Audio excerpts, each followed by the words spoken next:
estamos cheios de cheias, nem deu para parabenizar o Sr. Presidente em condições, não pode ser, mas aqui os nossos e os vossos 4 ases e também a vossa joker estão de parabéns, estamos de parabéns, estamos fora do baralho há um ano inteirinho, sem pausas, fizemos programas todas as semanas e hoje estamos aqui todos juntos em estúdio, no éter e também em vídeo nas redes sociais. Estão contentes, imagino. Estão. Estamos Claro. muito felizes. Estamos muito felizes todos juntos. É verdade, atravessei tempestades para chegar aqui a Lisboa. É verdade, não é? Vindo de Braga, o nosso Luís Aguiar Conraria. Isto até merece um retrato de família, vamos tratar disso. O problema é que, Jorge Fernandes, nós não pousamos como o Sr. Primeiro-Ministro. E trazes por isso aqui umas espadas também para a entrevista de António Costa à Visão, só que eu suspeito que não queiras falar propriamente da capa da revista, mas sim do conteúdo. Sim, eu a capa deixo às pessoas que fizeram a peça de propaganda, à entrevista, desculpem, propaganda nada, entrevista, que a Visão fez, quer dizer, a forma... aquela forma aquela pose de macho alfa de António Costa foi uma belíssima capa que condiz muito bem com o conteúdo. De resto, enfim, muito bem conduzida a entrevista por esse esteio do humanismo e do jornalismo independente, Mafalda Anjos, portanto, kudos para Mafalda Anjos e para Filipe Luís, que fizeram uma belíssima entrevista a António Costa. É pena que o cargo de Primeiro-Ministro em Portugal esteja nas mãos de um homem com a postura de Costa. Quer dizer, para além de todos os problemas que o país tem, que vamos falar, aliás, na segunda parte, é preciso ter postura e é preciso saber estar em público. Há uma certa classe social e política que se acha o sangue azul da política portuguesa e que acha que tem um direito quase inalienável de governar Portugal. E apesar dos seus resultados serem francamente medíocres, esta classe, e infelizmente António Costa revelou-se um herdeiro do pior que José Sócrates tinha e José Sócrates, de resto, inaugurou um estilo na política portuguesa que nunca tinha existido até então, esta capacidade de bolsar em público como se estivesse numa taberna realmente, e disse esta frase magnífica sobre os queques, e disse que Coutinho Figueiredo não se consegue adaptar ao estilo histriónico, ao novo estilo histriónico da Iniciativa Liberal, e que quer guinchar um bocadinho mais alto do que um Chega, porque os queques, quando tentam guinchar, ficam ridículos. Bem, a primeira ironia da coisa é que António Costa é ele próprio um queque. Espera lá, Jorge. Eu trouxe queques de Braga. Mas em Braga há queques, eu pensava que era só em Lisboa. Há queques em todo o país. Sério? Eu trouxe queques aqui para os meus 2 queques lisboetas e também para as restantes pessoas. Okay. Eu, como sou um homem do povo, trouxe bolo rei para mim, mas tenho aqui queques para vocês. Não, eu também precisava de um bolo rei. Não. Mas os teus és queques... um queque. Tu És um queque de Viana. achas que os queques não são homens do povo? Não. Vieram da Lua? São extraterrestres? São guinçantes. Para quem não está só a ouvir, há mesmo aqui queques a circular pela mesa. Mas não Quem quer queques? guincham. Vou pôr aqui um microfone, mas só para as pessoas confirmem, não guincha. Efetivamente. Não guincha. É uma pena. Não, mas a graça é que o António Costa é ele próprio um queque, um subtipo de queque muito particular. Claro, aquele queque da Lapa, socialista, republicano e laico, clássico, herdeiro da Primeira República. E, portanto, isto é de um mau gosto absoluto, que não tem palavras. E, quer dizer, António Costa reiterou ainda o seu mau gosto quando foi questionado acerca de Carlos Moedas, não ter telefonado relativamente às cheias de Lisboa. Eu não sei se António Costa percebeu ainda, mas ele é apenas um munícipe da cidade. Como sou eu, como é a Susana e a Vanessa, e, portanto, e qualquer um de nós que mora nesta cidade. Ele não merece um tratamento especial por ter a garagem inundada. António Costa disse que E, portanto, Carlos Moedas não lhe ligou. Nem tem que lhe ter ligado. Eu, a propósito desculpa interromper, a propósito das garagens inundadas, tenho uma proposta de política para fazer, de política económica. Força, senhor Acho economista. que devia ser lançado um imposto extraordinário sobre os lucros das empresas que ajudam a tirar a água das garagens, não é? Portanto, são literalmente lucros que irão do céu, são lucros inesperados, são empresas que estão a lucrar com a desgraça dos lisboetas e não só dos lisboetas, daqui de todas as terras aqui à volta, e portanto isto tem todas as condições para lançarmos um imposto extraordinário sobre o lucro destas empresas que estão a beneficiar da tragédia das pessoas comuns. Estás a dar aqui uma ideia ao Posso senhor falar também da Primeiro-Ministro? entrevista do Costa? Claro que sim. Eu só quero fazer 2 pontos. Primeiro Rápidos. ponto, defender a iniciativa liberal. Porque esta ideia de que quem é liberal é queque, ou que as pessoas da iniciativa liberal são queques, está completamente errada. como disse o Jorge, o António Costa é muito mais queque, ou teve uma infância muito mais privilegiada e uma adolescência muito mais privilegiada do que muitos militantes da Iniciativa Liberal. E começo por referir um deles, Carlos Guimarães Pinto, que é um dos fundadores. Garanto-vos que teve uma infância e uma adolescência muito mais difícil e que teve de trabalhar muito mais do que António Costa. António Costa recebeu muita coisa, teve muitos privilégios e recebeu muitos privilégios e gozou de muitos privilégios. Portanto, ele devia ter, não só devia pensar sobre o passado dele, como devia pensar sobre muita gente da Iniciativa Liberal antes de dizer estas ordinarices que ele diz em público. Em relação a Carlos Moedas, eu de certo modo compreendo António Costa, porque Moedas fez-lhe uma coisa terrível, obrigou-o a convidar Medina para Ministro das Finanças. E António Costa se calhar lamenta ter sido forçado a fazer esse convite. Mas é a vida das democracias. O PS não ganha sempre, às vezes perde. Já agora, só muito rapidamente também, João, António Costa nesta entrevista diz que o PSD voltou a falhar nas eleições e não digeriu a fúria. Bom, eu não vejo fúria nenhuma no PSD. Eu acho que o PSD, quer dizer, há pessoas... O PSD... Muita gente no PSD ficou ressentido com o que aconteceu em 2015. Não vale a pena esconder e é um ressentimento, mas os ressentimentos também fazem parte da vida. Ficaram ressentidos. Agora, em relação às últimas eleições, o PS mereceu ganhar, teve maioria absoluta, quer dizer, aliás, o PSD mudou imediatamente de líder e houve muitas críticas no PSD ao líder. Eu acho que o PSD, muita gente do PSD, talvez a maioria dos militantes do PSD, responsabilizam muito mais Rui Rio pela derrota do que tão furiosos com António Costa pela vitória. E já vamos ver o que é que António Costa e está a fazer com esta maioria absoluta, também em termos económicos. Esta entrevista vai-nos dar aqui também, vai-nos fazer aqui uma ponte para a nossa segunda parte. Vamos falar de inflação, de crescimento económico e vamos comparar-nos aqui um bocadinho também com outros países na jogada da semana. Mas para já temos mais cartas em cima da mesa, aqui no nosso tabuleiro de jogo. João, és mesmo tu que tens aqui uma carta de pausa agora para um dos casos também que está a marcar estas últimas 2 semanas. Eva Kaili, uma das vice-presidentes do Parlamento Europeu, eurodeputada grega, é suspeita de corrupção, de receber subornos do Qatar para favorecer a imagem do país, que é, entretanto, o organizador do Mundial de Futebol. Uns paus, porquê? Porquê? Em primeiro lugar, porque Eva Kaili, em primeiro lugar, porque aparentemente recebeu dinheiro de uma maneira legítima e ilícita.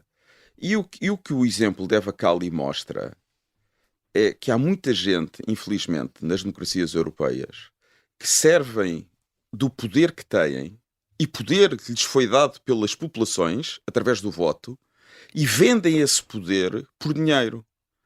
Ou seja, querem chegar a cargos de poder e depois utilizar esse poder que tem, a influência que deriva desse poder em processos de votação nos parlamentos, neste caso no Parlamento Europeu, em processos de alteração de propostas legislativas também no Parlamento Europeu, e recebem dinheiro por isso.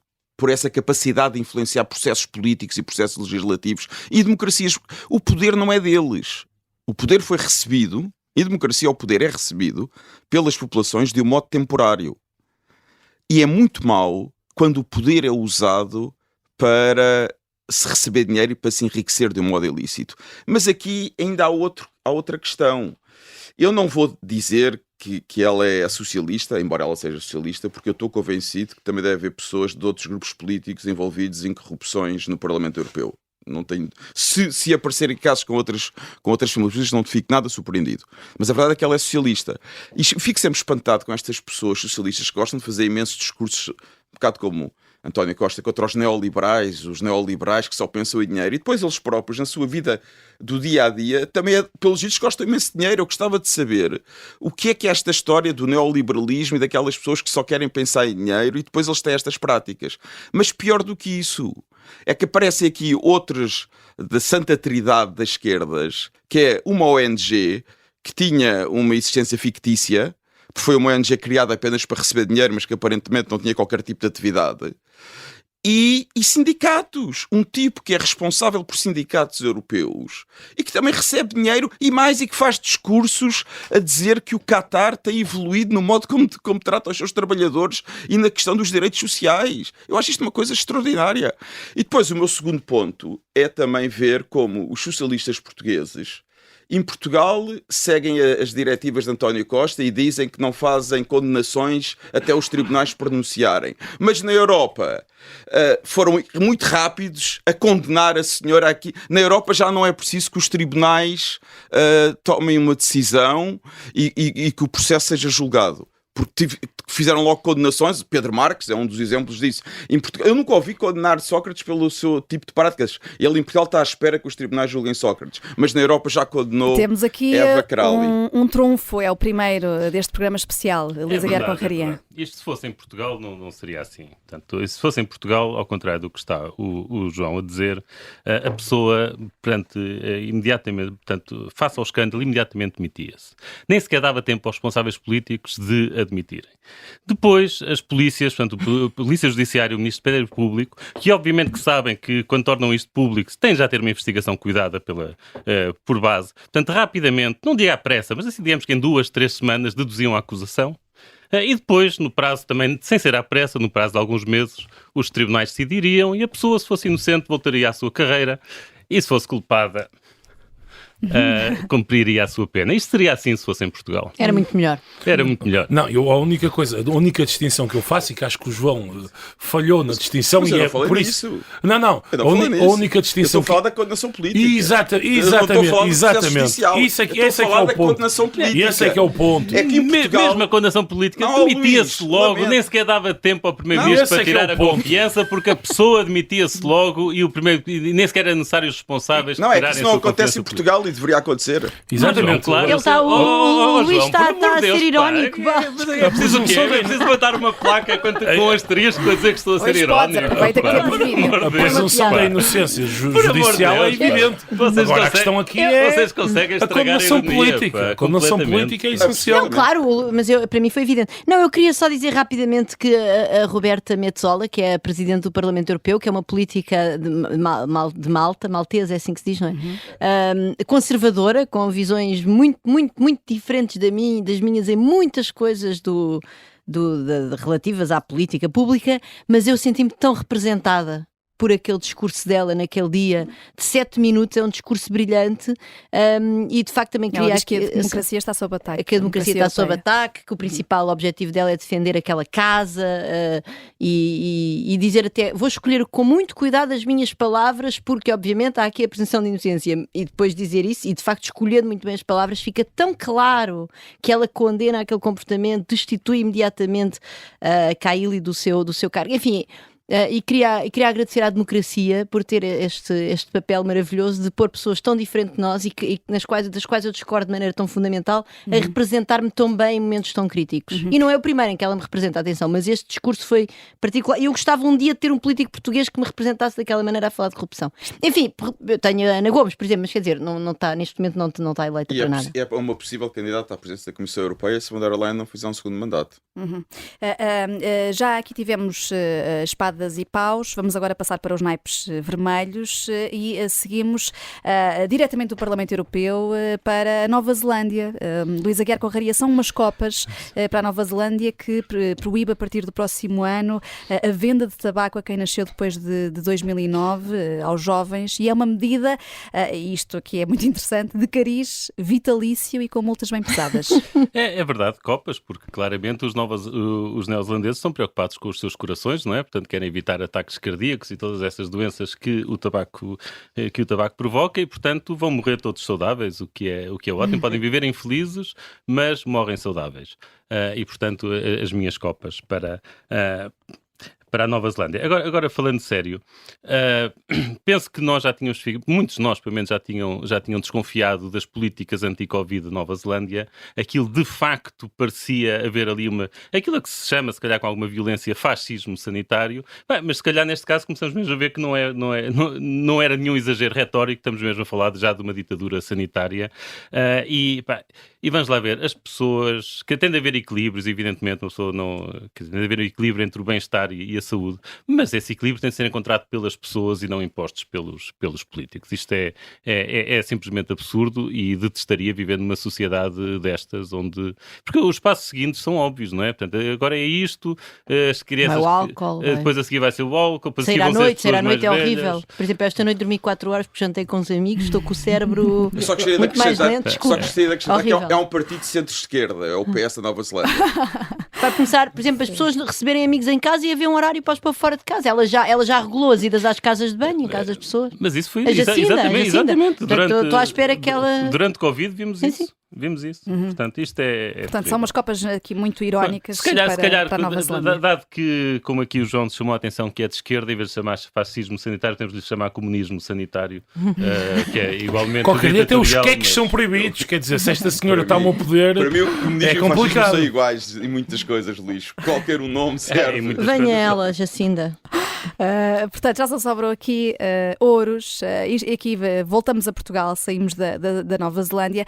Susana Peralta, os teus ouros são aqui uma espécie de prenda de anos para Marcelo Rebelo de Sousa, tendo em conta que fez anos na última segunda-feira. Marcelo Rebelo de Sousa, não o presidente, mas o comentador de futebol, é isso? Sim, o nosso comentador de futebol, tão omnipresente nas flash interviews e tudo, e depois, uma vez que Portugal foi eliminado do Mundial, imediatamente ou rapidamente, veio dizer que, primeiro anunciou que não se pronunciava, que não era a altura para se pronunciar acerca do futuro de Fernando Santos, e ontem, assim que pôde, que eu estava no carro para às 6 da tarde e a ouvir a rádio Observador, e assim que pude, assim que ele pôde, veio logo falar, e então aí fez um comunicado. Acho que até ainda não era oficial, portanto, li hoje que a própria Federação Portuguesa de Futebol ainda não tinha anunciado que tinha chegado a acordo com Fernando Santos para a rescisão. Estava a ser dado já em todo lado, mas... Quero agradecer mas a não havia Fernando comunicado. Santos, exatamente, mas já tínhamos o comentador Marcelo, não é muito importante. Quero agradecer a Fernando Santos pelos muitos anos de serviço a Portugal, pela forma como serviu Portugal e como conduziu e projetou Portugal na Europa, com magníficas classificações, e muitos portugueses vibram com Portugal e com a seleção, etc. Eu acho que ele podia, em primeiro lugar, ter mais cuidado com o que diz, porque, obviamente, Fernando Santos, enfim, deu algumas glórias futebolísticas a Portugal, mas é também uma pessoa que tem um processo com a autoridade tributária que está a cobrar-lhe uma multa de 4,5 milhões de euros por causa de evasão fiscal, e, portanto, quer dizer, se Marcelo estivesse só caladinho, até porque já o que eu me recordo, enfim, quando curou, recebeu em Belém, com todas as honras, quando Portugal ganhou o europeu, portanto, já mostrou ao mundo que agradecia essa grande glória que Fernando Santos nos trouxe, e bem, no momento, atenção, não vou contestar isso, e agora, vir assim, falando apenas do grande papel, do grande agradecimento que Portugal tem perante esta pessoa, que foge aos impostos, parece-me grave. Eu li também que Fernando Santos era o 6º treinador mais bem pago do Mundial, portanto, Portugal está no ranking realmente de países bastante ricos para gastar dinheiro em futebol, obrigada. E depois, entretanto, no Porto Canal li hoje, citando o Jornal de Notícias, que aquilo que Fernando Santos vai receber da Federação são 4,75 milhões de euros, mas isto são estimativas dos órgãos de comunicação, não são ainda números oficiais, e portanto isto dá perfeitamente para pagar a multa de 4,5 milhões de euros à autoridade tributária. Eu julgo que já estava na altura de o Presidente ter algum decoro relativamente a esta história do futebol. Não sei se alguém tem algum comentário rápido a fazer. Subscrevem. Eu achava aqui boa ideia que assistências. Marcelo Rebelo de Sousa passasse de Belém para o Presidente da Federação Portuguesa de Futebol. Ou para treinador. Podia acumular, ou Podia acumulava o acumular os cargo. cargos. Ou os três. Podia acumular. Já agora, meus caros 4 ases, neste aniversário do Fora do Baralho, querem sugerir aqui alguma mudança na equipa? Não, esperem lá. Se calhar há quem responda por vocês. Nenhum nome a propor, apenas, uma vez que me dão essa notícia, agradecer. Nada a agradecer, Quem senhor será os comentador. namorinhos dos comentadores? Nada a É agradecer, verdade, senhor comentador é verdade. Marcelo. Fazemos aqui uma curta pausa, voltamos já para a jogada da semana. Até já.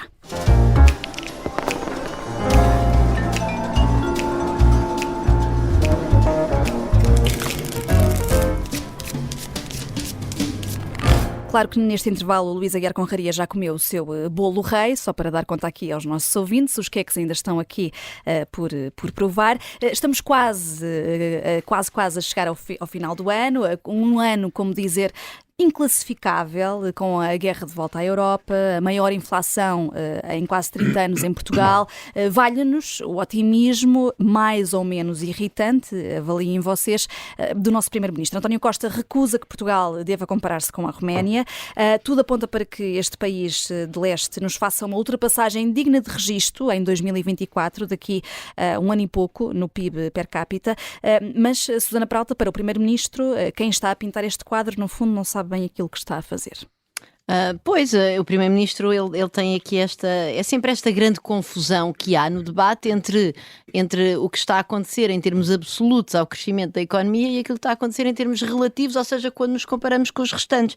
E como é óbvio que ambos são legítimos, e essa ideia de que nós não nos podemos comparar com a Roménia, porque ele depois diz que fala de vários indicadores nos quais a Roménia está pior do que nós, como mortalidade infantil, etc. Fala nessa entrevista à Visão, convém lembrar-nos. Sim, estamos com a entrevista à Visão, e aliás eu trouxe a Visão, tenho aqui e até anotada e tudo, porque realmente estive a ler com muita atenção a entrevista do senhor. É um documento que vais guardar. Vou guardar também porque o registro fotográfico é realmente fascinante. Temos aquela fotografia de António Costa de olhos fechados, que também acho, afinal, esta sim, também gostei bastante. Assim, pensativo e concentrado realmente nos problemas do país. Mas, portanto, é verdade que a economia portuguesa está a crescer.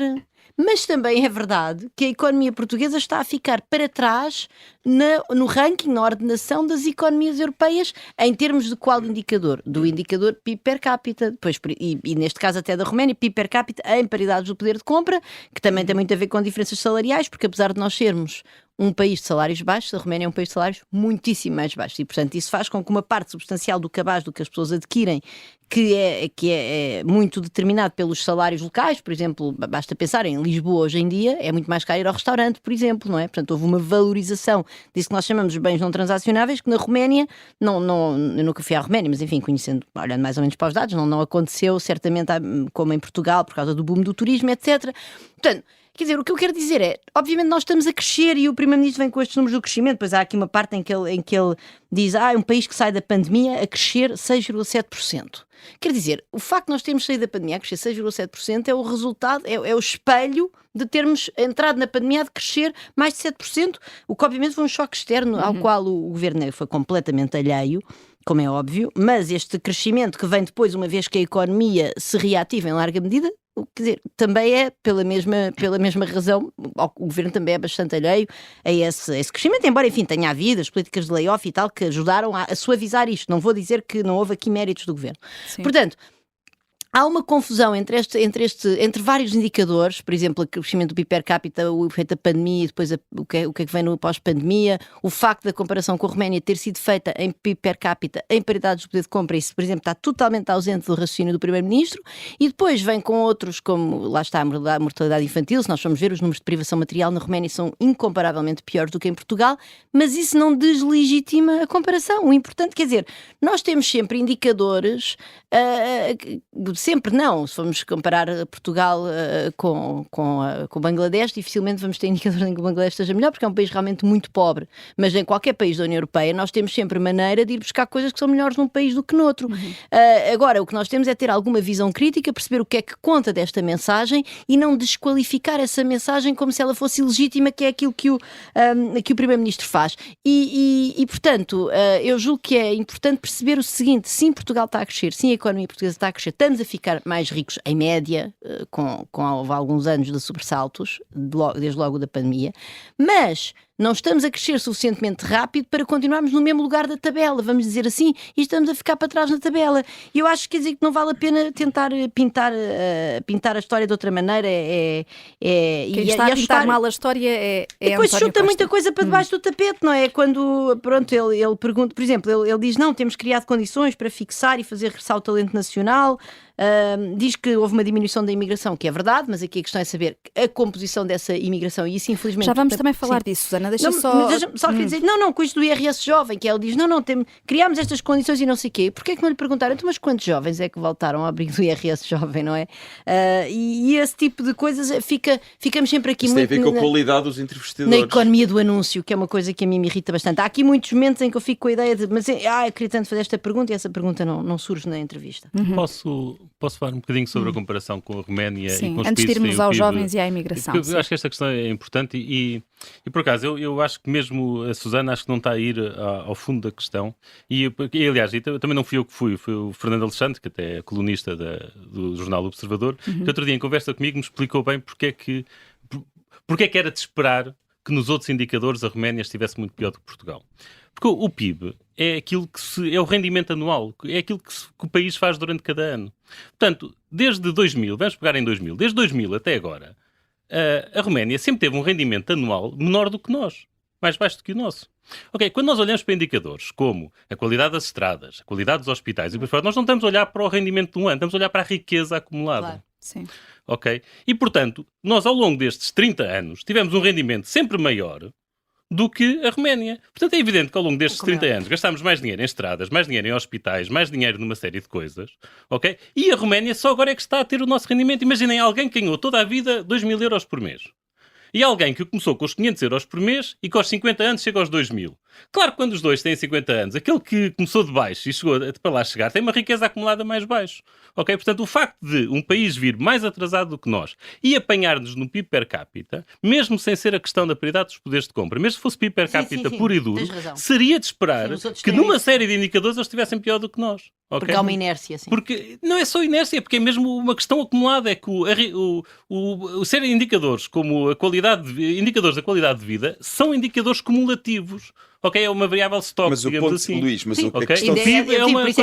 Eu digo que a inércia vem desse processo. Mas em relação a Portugal há aqui uma questão central. É que esse que partiu de trás e que agora apanhou Portugal, isso revela uma estagnação de Portugal. Completa. Esse é que é o ponto central.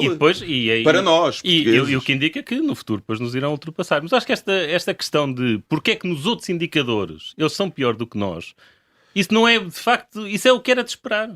É o que era de esperar. Não há aqui nada de extraordinário. Se qualquer país que nos apanha, à partida, nos outros indicadores todos, está pior do que nós. Estamos a comparar uma variável que é fluxo, que é o rendimento anual, com a riqueza, que é o acumulado. E foi o Fernando Alexandre, portanto, deixem-me dar-lhe crédito para isso. Porque, podia ser facto, a nossa contratação.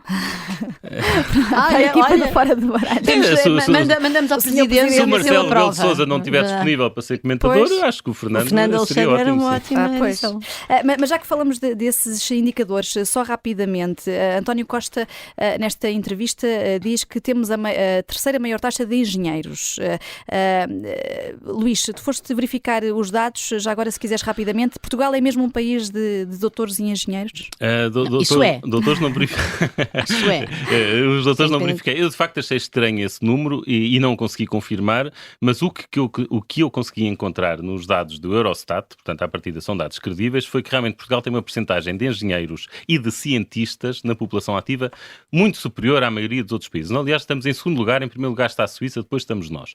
Agora, eu de facto olho para aqueles números e aquilo, eu desconfio, porque Portugal está com uma percentagem de 7,5% ou de 7,4%, eu não tenho o número exato na cabeça, 7,4% portanto, da população ativa são engenheiros e cientistas, o que me parece um exagero, quer dizer que é quase em cada 12 ou 13 pessoas que andam na rua, uma delas é engenheiro ou cientista. E, por exemplo, em 2015 essa percentagem era menos de metade. Portanto, eu não consigo perceber como é que Portugal deu um salto desse. Mas se um economista desconfia destes dados que são oficiais, para uma pessoa que não é economista, isto pode querer dizer que pode haver aqui algum tipo de manipulação? Não, manipulação certamente que não há, no sentido seguinte, ou seja, nós podemos sempre ir ao site do Eurostat e analisar os metadados no sentido de metadata, ou seja, no sentido estatístico, e perceber como é que aquilo é classificado. Eu não sei qual é a liberdade que cada país tem na classificação dessas coisas, para ser honesta. Pois, mas portanto, há alguma base para o que ele disse. Pronto, agora eu pôr as mãos no fogo a dizer e vir aqui dizer que realmente temos muitos engenheiros e cientistas. Mas sobretudo o aumento que referes é que é estranho. O aumento é um aumento. Mas quais são as implicações para Portugal de ter tantos engenheiros e cientistas? Foi isso que não é explicado. É que a Roménia nunca mais nos apanha. Pá, vamos crescer. Sim, o Primeiro-Ministro fez questão de dar esse exemplo. E a Roménia And so what? O que é que isso vai beneficiar Portugal? É importante que ele dissesse. Mas já que estamos a falar aqui dos engenheiros e das qualificações... Não são todos engenheiros como o engenheiro Sócrates, espero eu. Não. Mas a ver, os efeitos positivos é o que ele chama como uma das principais formas estruturais, e eu até tendo a concordar com isso, que é o aumento das qualificações da nossa população. E de facto um país sem uma população qualificada não se vai desenvolver. Agora, que isso seja só suficiente por si, sabemos bem que não. Mas pelo menos deixar de ser uma restrição é bom. É bom. E claro, e ajuda a alimentar a narrativa de que Portugal tem crescido, que é a narrativa dele, não é nossa. Pelo visto tem crescido em número de engenheiros, não tem crescido em termos de PIB. Não, mas ele diz que sim. Portanto, Portugal a narrativa dele, tem Portugal crescido em termos de PIB. E tem crescido. Tem crescido, mas isso é um facto. Sim, quer sim, dizer, mas, sim, em a questão termos é relativos relativo não e tem. absoluto depois. Esse é um ponto. Mas eu confesso que eu mesmo nisso, na questão do números puros de crescimento, eu também fico na dúvida, não consigo ser taxativo nem para um lado nem para o outro. Porque quando ele diz que de 2015 a 2019 nós crescemos bastante, eu acho que ele tem razão. Eu até escrevi uma vez um artigo sobre isso, tive a olhar para os dados, e de facto dou-lhe razão. Portugal cresceu bastante. Eu, na altura, quando olhei para isso, fico sem ter a certeza se crescemos porque mudámos de paradigma e passámos para um paradigma de crescimento mais rápido, ou se é simplesmente o resultado de, não da pandemia, mas sim dos anos da Troika, depois daquela depressão toda e dos anos de crise, é normal crescer muito. Pronto. E agora, digamos que 2020 e 2021 seriam o tira-teimas para sabermos se era Portugal a regressar ao seu nível ou se de facto tinha mudado de paradigma. Entretanto, veio a pandemia e isto, e os dados deixam de contar, e eu até acho mesmo que os dados até 2022 não interessam. O crescimento deste ano e o crescimento do ano passado tem simplesmente então, a ver com a queda de 2020, e a queda de 2020 não é culpa de nenhum governo. Daqui para a frente, final. então, vamos ver, e termos vamos caído ver mais que os outros países é normal. É normal tem por a ver com a causa do estrutura das turismo, economias. claro. A partir de 2023 vamos ver. Mas convém olharmos aqui também para, não só para essa questão do crescimento, mas tudo aquilo que está à volta disto, e falámos aqui dos engenheiros, da qualificação das pessoas. É preciso também reter esses cérebros em Portugal. Jorge Fernandes, achas que há aqui um plano do governo para o futuro do país assim a 10 anos, por exemplo? António Costa, enfim, à partida é até 2026. Não há plano rigorosamente nenhum. Aliás, eu queria falar aqui de duas coisas. A primeira é uma coisa que tem sido discutida um bocadinho no meio das pessoas que estão preocupadas com a política de ciência em Portugal. E isto pode parecer uma coisa de nicho, uma coisa menor, mas de facto é algo que é bem indicativo do que é o modelo de economia que António Costa e que este governo em geral pretendem. Ao contrário, por exemplo, de Espanha e de Itália, que conseguiram inscrever nos seus PRRs uma grande dotação para a ciência fundamental, António Costa, e com a ajuda também de Costa e Silva, está a programar, a utilizar imenso dinheiro do PRR para fazer uma ligação, que dizem eles, entre a ciência e as empresas. No fundamental, isto significa que Portugal vai ter um corte brutal no investimento em ciência, sendo que ele já é baixo, e que esse investimento se vai centrar fundamentalmente em pagar a pessoas para estarem em empresas supostamente a fazer inovação. Achas que o dinheiro está a ser mal canalizado? Não, obviamente está a ser mal canalizado, quer dizer, isto na prática trata-se de entregar um subsídio às empresas e de continuar a manter ligadas, digamos, à máquina, um conjunto de empresas que provavelmente seriam inviáveis, e o Estado, erradamente, e ao contrário da maioria dos seus parceiros europeus, quer dizer, quando nós olhamos Espanha, França, a própria Grécia, um conjunto de países europeus, se estão a fazer de uma maneira e nós estamos a fazer de outra, quer dizer, é a mesma coisa que ler a entrevista do António Costa. E ele pensa que vai na autoestrada e que vê aquelas pessoas todas com os faróis em frente a ele e começa a dizer, bem, há aqui uns malucos que vão em contramão, e quer dizer, se calhar, enfim, mas e portanto isto para mim é uma coisa altamente preocupante. E hoje saiu uma notícia no El País, que faz jornalismo ainda, não é? Enfim, que é uma coisa que te preocupou. E que sim, e a notícia é uma coisa, no título da notícia é Portugal afunda-se numa década perdida entre 2011 e 2021. E elenca uma série de números que ilustram bem um bocadinho, a um nível um bocadinho mais micro, a conversa que estamos a ter aqui do nível macro, do crescimento económico, etc. E deixem-me concordar, eu concordo com tudo que o Luís e a Susana disseram, e acho que a Roménia também não se deve tornar o nosso alfa e ômega, porque, quer dizer, se nós ignorarmos a Roménia, a quantidade de países que já ultrapassou Portugal nos últimos 15, 20 anos é imensa. Portanto, países à frente dos quais nós estávamos, enfim, em 2000, 2005. E a notícia do El País, voltando aqui, diz mais ou menos isto, que entre 2011 e 2021, portanto, incluindo já basicamente todo o governo Costa até agora, houve uma quebra na população ativa de 2,1%, que compara apenas com os 2,54% da década de 70, quando vivíamos em ditadura e tínhamos uma guerra absolutamente abjeta em cima, não é? Para além disso, Portugal é o país com a terceira taxa de envelhecimento do mundo mais elevada, depois do Japão e de Itália.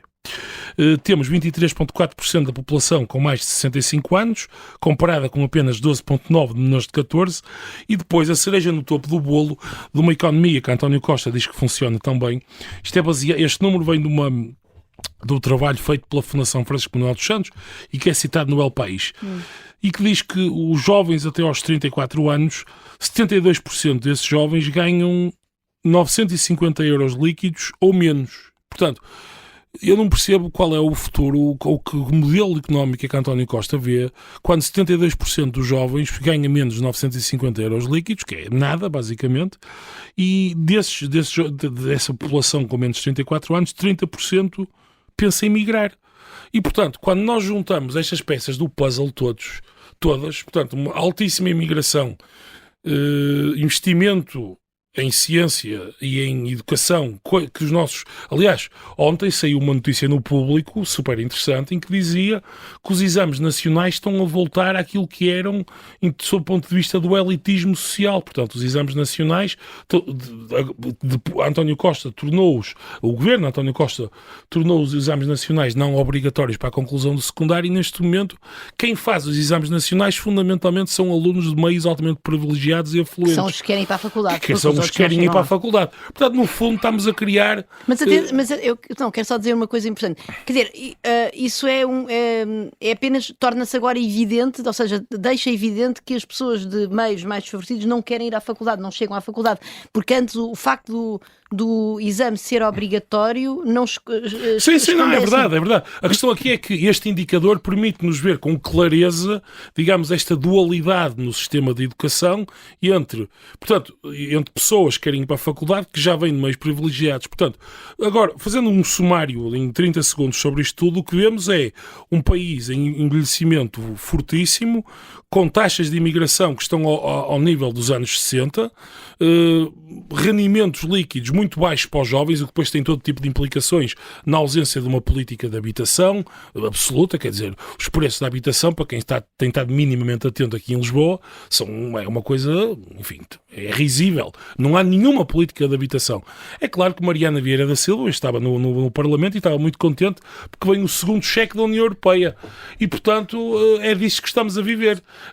E, portanto, eu passo aqui ao João, que ele quer falar. Tu estás, João, hoje eu consigo vê-lo, ele está indignado. O Jorge de Começa num monólogo fala desde o El País até à Mariana Vieira da Silva, que eu já fico completamente perdido, quer dizer, não sei, fala tudo e mais alguma coisa. Eu só queria fazer um ponto em relação às questões económicas e que vai afetar o crescimento da economia em Portugal, que tem a ver com a inflação, que eu acho que foi pouco tratada na entrevista e mal tratada na entrevista. Porque António Costa parte do princípio que a inflação é simplesmente uma questão monetária e que, portanto, o BCE vai resolver o problema da inflação. Eu tenho muitas dúvidas. Eu acho que nós, sobretudo por causa da guerra, mas também com as alterações na política e na economia global que vão acontecer por causa da guerra, sobretudo um maior afastamento entre a China e as economias ocidentais, eu acho que em grande medida a inflação é um produto de um choque de oferta e que não pode ser resolvido por políticas de bancos centrais. Portanto, esta ideia... Aliás, ontem, quando o BCE decidiu mais uma vez subir as taxas de juro, mais importante do que isso, porque já se esperava, foi as previsões em alta da inflação para os próximos anos. Eles reviram em alta a inflação para os próximos anos. Ou seja, o objetivo, confesso, do Banco Central Europeu, que está nos tratados da União Europeia, de manter a inflação a 2% ou abaixo, não vai acontecer durante vários anos. E eu acho que nos próximos 4, 5 anos não vamos ter... Não, eu acho que o BCE já interiorizou... Não, o BCE tem que continuar a procurar baixar a inflação, obviamente. Mas eu acho que o BCE já interiorizou, embora não o possa dizer em público, que nos próximos anos vai ser muito difícil ter a inflação abaixo de 3%. Muito difícil mesmo. Porque a inflação, neste momento, resulta de um choque de oferta que tem a ver com as alterações das cadeias industriais e das cadeias de produção globais. Dito de outras palavras, em grande medida a vida relativamente barata que havia no Ocidente resultava de uma produção industrial na China barata e noutros países asiáticos. Isso vai acabar. Muito bem. Vai mudar. Isso acabou. E, portanto, a vida vai ser mais cara. E esta ilusão que os políticos ainda têm de que o BCE vai resolver a inflação E, portanto, nós nem sequer vamos falar muito da inflação, porque isso é uma matéria do BCE, é uma matéria de política monetária. Não é? Milton Friedman dizia isso. A inflação é uma questão monetária. Parece que de repente todos os governos europeus converteram a Milton Friedman e não perceberam que as coisas estão a mudar. E, portanto, eu acho que temos de tratar a inflação de uma maneira muito diferente. Eu só queria relembrar, nos anos 70, depois do choque petrolífero, no início, meados da década, no início da década de 70, durante 6 anos a inflação nos Estados Unidos esteve entre 5% a 6%. Portanto, esta ideia de que nós temos que a inflação vai regressar aos 2% pode ser uma grande ilusão e podemos estar condenados a 4, 5, 6 anos de inflação acima, talvez, dos 3%. Uhum. Essa questão da inflação, pode estar aqui o Governo também a beneficiar disto, à boleia da inflação. Ainda agora anunciou António Costa este apoio de 240 euros. A verdade é que a receita fiscal está a aumentar também, a Luísa Aguiar Conraria, e muito, o que faz com que os preços estão a subir muito mais, pagamos mais IVA. Isso tudo também está a fazer com que o Governo tenha esta folga para poder dar este dinheiro. São 2 efeitos. Um é esse, o da inflação, que, além disso que disseste, também se traduz em aumentos salariais. Aumentos salariais reais negativos, mas que nominais são, portanto, no setor privado os aumentos salariais foram em média 4,5% este ano, e isto depois também se traduz em IRS mais altos, ainda por cima com uma taxa de IRS progressiva, também se traduz em taxas de IRS mais altas, e portanto as receitas aumentam por aí. Agora, isso não, quer dizer... Eu não entro naquele discurso de o Governo está a ganhar com isto e podia ter um déficit mais alto, porque eu lembro que temos uma dívida pública enorme. E que as taxas estão a subir. E enquanto a nossa dívida pública não estiver nos 60% do PIB, não me ouvirão aqui a falar contra reduções de déficit e até eventuais aumentos. Que aliás, não vai acontecer durante a nossa vida. Então nunca te ouviremos falar sobre isso. Não vai acontecer durante a nossa vida, seguramente. Depende, vamos ver. Eu apostaria em 2035. Mas posto isto, em 2035, não sabemos se António Costa estará... Mas ele compromete-se a chegar abaixo dos 100 até ao final da legislatura. Até ao final da legislatura, sim. Se a oposição forem todos queques, em 2035 ainda é primeiro-ministro. E já agora? Desculpem lá, é bom, ou seja, nós, apesar de tudo, com todas as críticas que eu tenho a fazer a esta entrevista, etc., é bom termos um primeiro-ministro que se compromete com este objetivo e termos esta prudência no Ministério das Finanças neste momento é uma coisa boa, porque de facto as taxas de juros estão a aumentar. Nós temos uma dívida pública de 120% do PIB, a grosso modo, e é importante, quer dizer, não quer demais lembrar este facto, que é o aumento da taxa de juro não tem impacto apenas na dívida futura, tem impacto também na dívida passada, porque como nós não temos saldos orçamentais positivos, cada vez que temos de pagar dívida, temos de ir ao mercado comprar dívida, e portanto a dívida que está à taxa mais baixa converte-se em dívida à taxa mais alta. Está aqui um macroeconomista melhor que eu, mas é isto. Portanto, ainda bem, ou seja, obrigada António Costa, apesar de tudo, compromisso António Costa. Obrigado, António Costa. Depois de terem lido a entrevista, é uma coisa boa. António Costa será aqui então, só para terminarmos, um otimista irritante, um otimista delirante ou um otimista realista? Quero uma resposta de cada um, e já agora, se quiserem até associar uma carta do baralho. Irritante? Irritante, delirante ou realista? Não, irritante. Irritante? É um ordinário. Essa opção não estava em cima da mesa. Ordinário reles, ainda por cima.